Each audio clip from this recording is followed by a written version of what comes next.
Did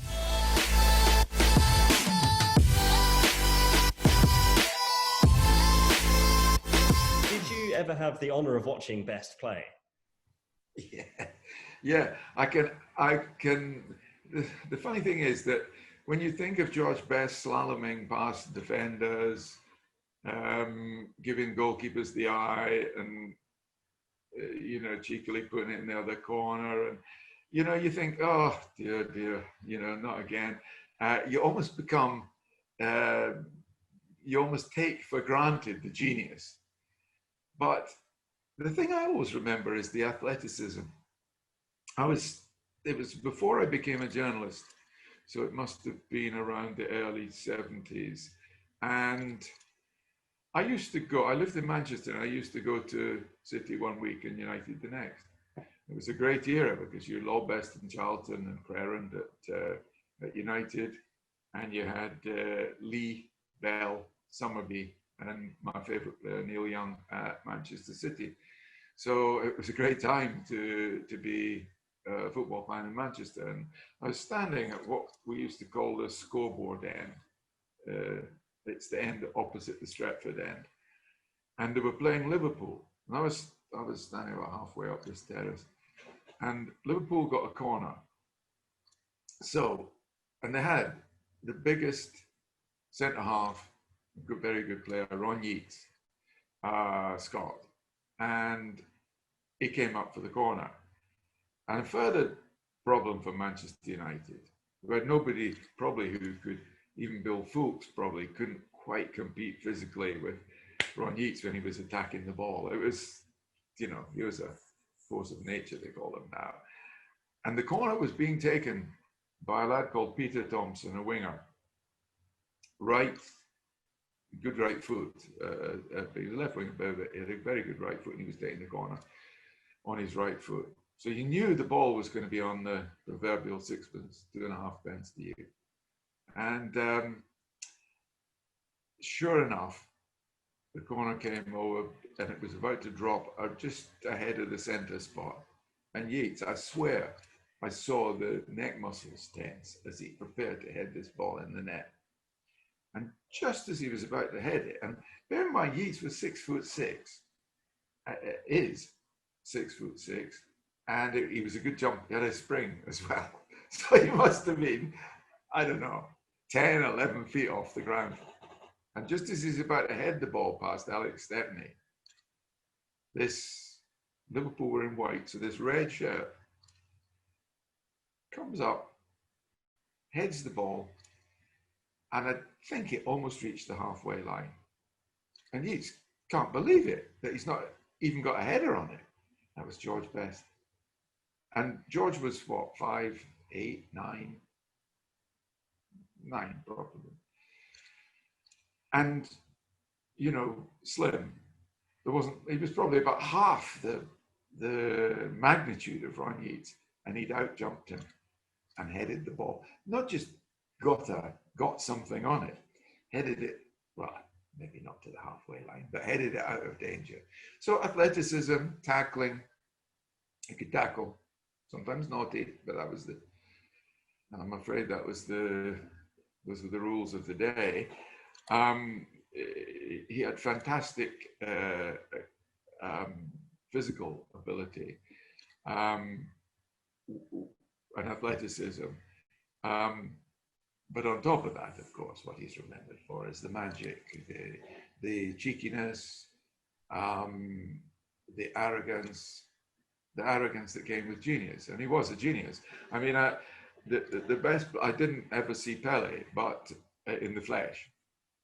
But I did see Diego Maradona a lot. I would think one of the luckiest things about my life as a football observer was that I saw the peak of Maradona and the peak of Messi, and lots of times to have seen both of those players in the flesh lots of times for different teams is such a privilege. It's hard to describe. But Maradona, because of the era in which he worked, because people were trying to saw off his legs all the time during his career, I would place him as the best, without question, the best footballer I ever saw. But the most talented and the nearest would be George Best. He just had absolutely everything. We talked before about Dave Mackay having everything, but George Best had everything plus magic, plus things that you can't say, oh, he does that, and he does that brilliantly. He couldn't do it better. As you said, with Dave Mackay, he could tackle, blah, blah, blah, score, pass, everything else. With Best, you were just saying, how did he do that? What did he do? So it was genius. It was supernatural. In the same way as Maradona and Messi. So, Paul, during your time as chairman, George Best was awarded the Football Writers Association Tribute Award. It was 32 years after his Footballer of the Year award. Why was George chosen that year for the tribute? I think people have been really worried about George. Everybody knew that his the problems that he had with alcohol. And people had shied away. I'd been on the committee of the Football Writers Association, I guess, probably from the early to mid 90s, and we'd always thought about him for the tribute award, and had always shied away because of the fear that he might not be up to it in terms of his inability to stay away from a drink, quite frankly. And we thought, it's a black tie event at the Savoy. It's a hugely prestigious event in our calendar, and we really didn't want to run any risks. But I thought, well, I took over as the chairman, I think, in 99, 2000, and we were going into a new millennium, and I just thought we should just grasp the nettle. That probably in the top 3 greatest players that these islands have ever produced. Why wouldn't we celebrate him?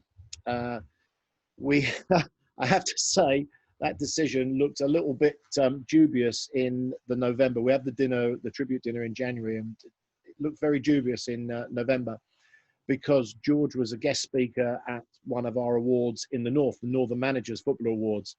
And he turned up as drunk as a skunk and stood up to do his speech, and it became very, very clear that he wasn't capable of doing a speech or his after dinner act. So he was hurriedly bundled away. I called an emergency committee meeting in my hotel room at the hotel, and we panicked, I have to say, and it was very difficult then. We couldn't withdraw it without looking small-minded. So we had to go into the most elaborate of preparations. We had, during the dinner at the Savoy, we had people speaking like Dennis Law, Michael Parkinson. Joe Lovejoy had written a book on George, and George himself. And it was Paddy Crerand, I think, if memory serves me right. But it was dry. The table was dry. The top table was absolutely dry, and George kept asking for a drink, and I kept grabbing the waiter's arm every time he went to pour him a glass of wine.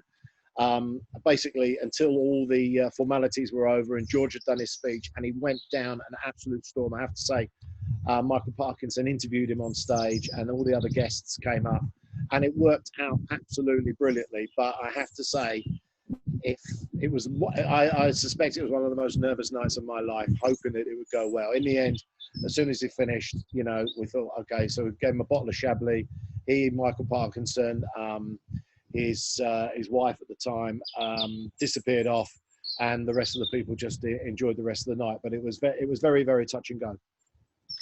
George is still the youngest man to have won the Footballer of the Year award. What made him so special, so young? I mean, I didn't have the privilege of watching him live, but I've seen probably every ounce of footage that there exists of him. He was just a phenomenal player, phenomenal talent. I don't know what, just genius, really. I mean, I know it's the word used about him many, many, many times, but he was a genius. He could just destroy teams on his own.